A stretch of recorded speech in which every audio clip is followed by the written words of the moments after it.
반드시 알아야 할 스프링 부트 프로퍼티.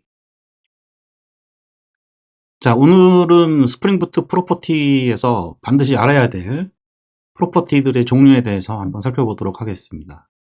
지금 화면의 목차에서 보시다시피 서버 포트, 컨텍스트 패스 등등 필수적으로 좀 알아야 될 내용들을 오늘 다뤄보도록 하겠습니다. 우선 서버 포트입니다. 화면에 보시는 것과 마찬가지로 이제 서버, 포트 이렇게 적어주시면 되고요. 실제는 이런 식으로 사용하시면 됩니다.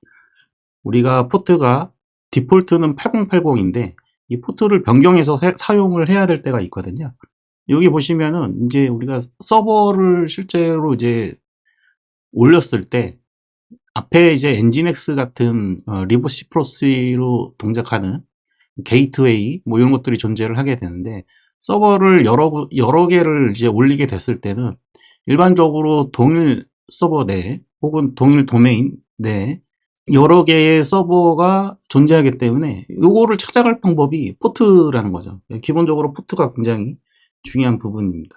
스프링 부트로 애플리케이션을 작성을 하다 보면은 프로덕트 서비스를 올리는 마이크로 서비스라든지 혹은 이제 커스터머를 위한 마이크로 서비스라든지 이런 것들을 한 서버에 여러 개, 한 서버라기보다는 동일 도메인 내 여러 개 올리기 때문에 포트 설정은 아주 중요하다고 볼 수 있겠습니다. 다음으로 컨텍스트 패스에 대해서 한번 살펴보도록 하겠습니다. 컨텍스트 패스는 보시다시피 서버, 서블리, 컨텍스트 패스 여기 이 부분에 적어주시면 되고요. 예제에서 보시는 것과 마찬가지로 이렇게 컨텍스트 패스에 스프링 부트 애플리케이션의 제일 앞쪽에 붙여준다라고 생각을 하시면 됩니다. 컨텍스트 패스를 여기서와 같이 API로 했다. 그러면은 이제 API. 여기는 좀 V1 이렇게 돼 있는데, 이건 지금은 신경 쓰지 마시고요.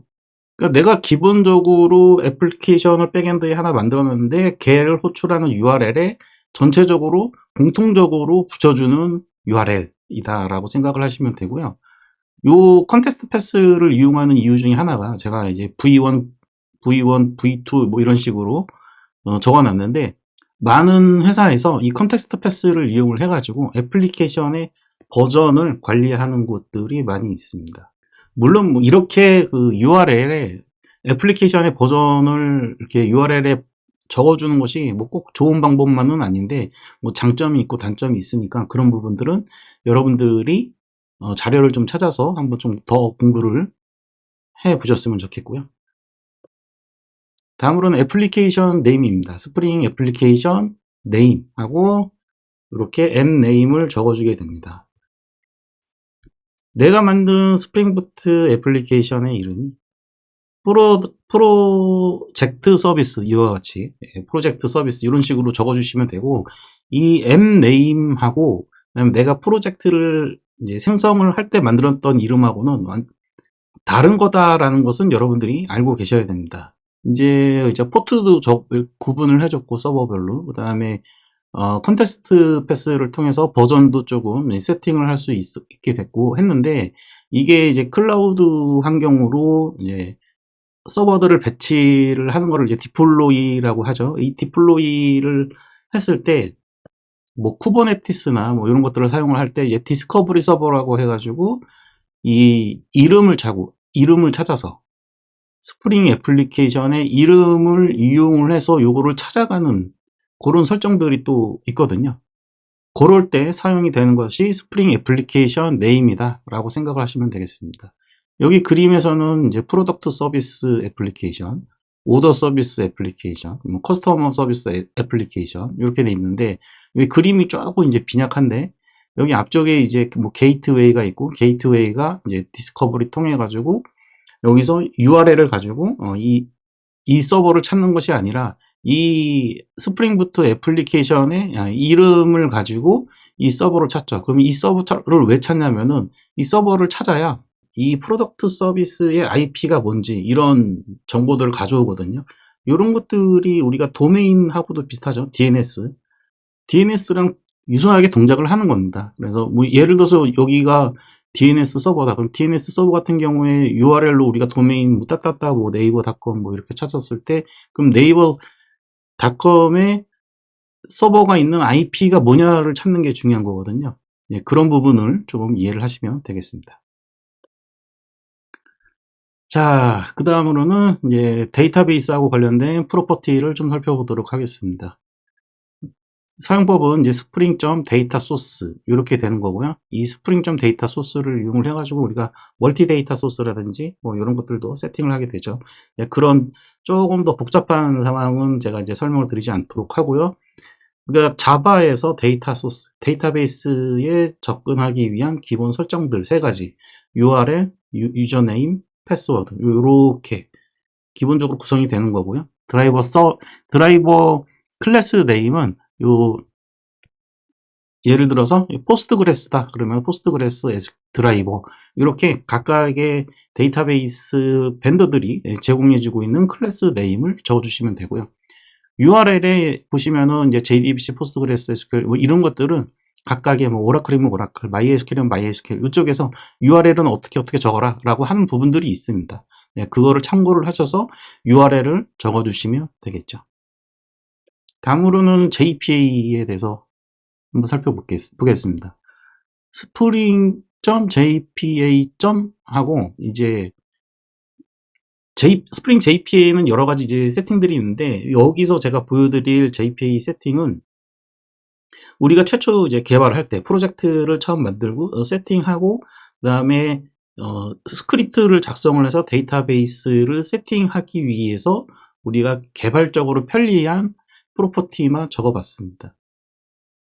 우선 JPA show SQL true라고 하게 되면은 쿼리를 날릴 때 JPA 리파지토리가 어떻게 쿼리를 만들어서 결과를 가져오는지 우리가 개발할 때는 디버깅 하기 위해서 콘솔에 이렇게 찍어봐야 되잖아요. 예, 그때 도움이 되는 옵션 프로퍼티고요.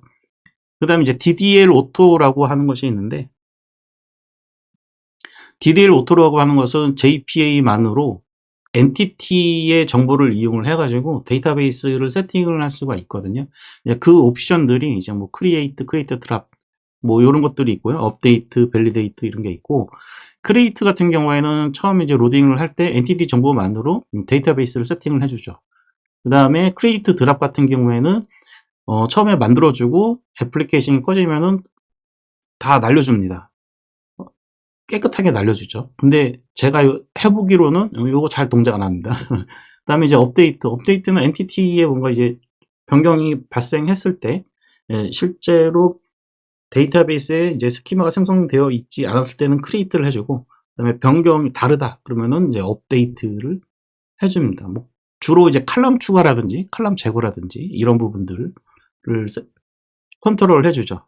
밸리데이트는 그냥 실제 DB에 있는 거하고 그 다음에 엔티티 세팅한 거하고 뭐가 다른가 요 비교 정도만 해주는 거고 노는 아무것도 안 한다 라는 건데 요건 이제 JPA 썼을 때는 이제 DDL 오토를 이용해서 최초에 내가 스크립트 작성하기 귀찮잖아요. 네, 그러다 보니까 처음에 프로젝트 세팅하고 엔티티 만들어 놓고 리파지토리 만들고 뭔가 스크립트를 로드를 했을 때 자동적으로 DB를 만들어줬으면 좋겠어 라고 할 때 최초에 프로젝트를 세팅을 할 때에만 사용을 하시고요. JPA의 DDL 오토 말고 스프링에 보면 그 SQL init 모드라는 것이 있거든요. 요거는 schema.sql 혹은 이제 data.sql이라는 파일에다가 DDL이랑 DML 쿼리들을 이렇게 넣어 놓으면은 요 모드의 옵션에 따라서 always 하면 이제 항상 그 스크립트를 실행을 해서 DB를 세팅을 해주고 never 하면 이제 절대 쓰지 않는 스크립트를 실행하지 않는 모드로 동작을 하게 되는데 요거는 로컬 개발에서만 사용하셔야 됩니다. 테스트 서버나 개발 서버죠. 예, 개발 서버나 운영 서버에서 이 옵션이 들어가 있으면 큰일 납니다. 큰일 나. 그러니까 정말 여러분들이 조심하셔야 되는 옵션이고 이거는 최초 우리가 공부할 때나 혹은 최초 스프링부트 프로젝트를 세팅을 할 때 그때 조금 이제 DB 관련 조작을 편하게 할 때만 사용을 하셔야 됩니다. 다음으로는 액추에이터에 대해서 말씀을 드려보도록 하겠습니다. 액추에이터는 이름이 매니지먼트로 시작을 해요. 예, 매니지먼트 엔드포인트. 이거 자세하게 하진 않겠습니다. 하지만은 보안하고도 크게 관련이 있는 부분인데요. 이 스프링부터의 액추에이터를 세팅을 했다라고 하시면은 일단은 헬스부터만 시작을 하셔야 되고요. 여러 가지 옵션들이 굉장히 많거든요. 이 URL에 들어가시면은 엔드포인트들에 대한 내용이 엄청 많은데 그 중에 헬스가 가장 서버가 떠 있냐, 죽어 있냐, 요거만 체크할 수 있는 옵션이에요. 그리고 이제 인포 등등등 뭐 여러 가지가 있는데 이거는 조금 더 이제 깊게 공부를 하시긴 해야 되는데 요거 있죠. 예. 여기서부터 헬스까지. 이 헬스까지는 좀 세팅을 해 두시고 사용을 하시면 서버가 살아있는지 죽어 있는지 정도는 체크를 할 수 있는 그런 옵션 프로퍼티라고 보시면 되겠습니다. 자, 마지막으로 이제 JDK 21 이상을 여러분들이 사용을 하고 계시다면 spring.thread.virtual.enable true를 해주시면은 JDK 21 이상부터 적용이 되는 버추얼 스레드를 이용을 하실 수가 있습니다. 자, 이렇게 해서 스프링부트에서 필수적으로 알아야 될 프로퍼티들에 대해서 간단하게 살펴봤고요. 요 정도의 내용으로 이렇게 가지쳐가지고 공부해야 될 부분들이 많거든요. 예. 그리고 여기에서 이제 시큐리티에 대한 내용이 좀 빠졌는데요. 시큐리티는 우리가 그 프로퍼티 세팅보다는 이제 OOS 같은 경우에는 프로퍼티 세팅을 하는데 그거는 이제 OOS까지 공부를 해야 되는 부분이니까 제가 여기서는 내용을 뺐고 시큐리티를 디폴트로 설정하는 그런 프로퍼티라든지 빈 세팅이라든지 이런 것들은 실질적으로 이제 프로퍼티로 세팅을 하기보다는 이제 자바 코드로 컨피규레이션 해가지고 실제로 코딩하는 케이스가 훨씬 더 많아서 여기서는 제외를 했습니다. 자, 그러면 다음에 만나요.